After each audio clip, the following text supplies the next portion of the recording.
What's good? Bo back at you with another video. Today we're going to be discussing the mechanics for Heroic Sludgefist. Keep in mind this is on the Shadowlands beta, so all this is subject to change before the actual release. This is going to be the patchwork fight of the raid with few mechanics, but let's get into it. Tanks need to be stacked or extremely close together because his melees will strike the closest target to the tank. Melee should take a slight note of this and never get too close to the tanks. Debris is going to fall throughout the fight. Make sure you avoid it or else you will get stunned for 2 seconds. The debris' impact is also going to leave behind rubble that inflicts damage to anyone in it and slow them. Just make sure you're moving out of it. Periodically, he will let out a monstrous roar that will deal raid-wide damage and knock you back. The most important mechanic of this fight is going to be chain link. You will throw 2 chains at 2 random players and you'll be chained to the nearest person.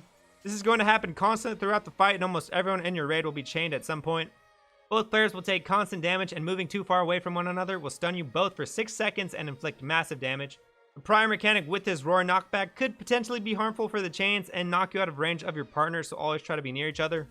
He will target a random player with chain slam, where he will root the target in place for 4 seconds, then pull in the target, and any allies within 7 yards of the chain target will get dragged in towards him. This is necessary to split the damage it does, or else that person will get cucked. Upon reaching 100 energy, he will target someone and then charge towards them. On the beta, this was always targeting the current tank, but this may not be the case when it does go live. Obviously, getting hit by that charge is bad and could be fatal. Targeted person will need to go behind a pillar so he charges into it and gets stunned for 8 seconds. While stunned, he will take 100% increased damage. It's definitely worth saving cooldowns for this.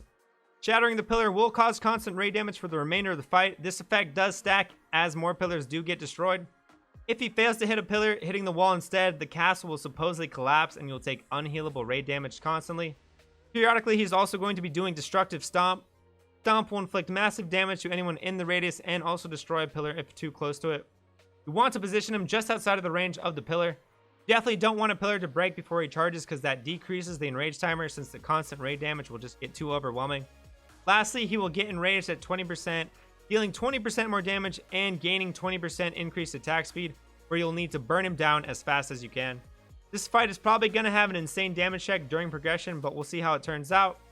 Overall, it looks pretty bland on Heroic, however, Mythic does look promising. That's going to be it for this video. Let me know your thoughts on it down in the comments below. Leave a like on the video if you did like it. Subscribe to the channel if you're new here. But until next time, dudes. Peace.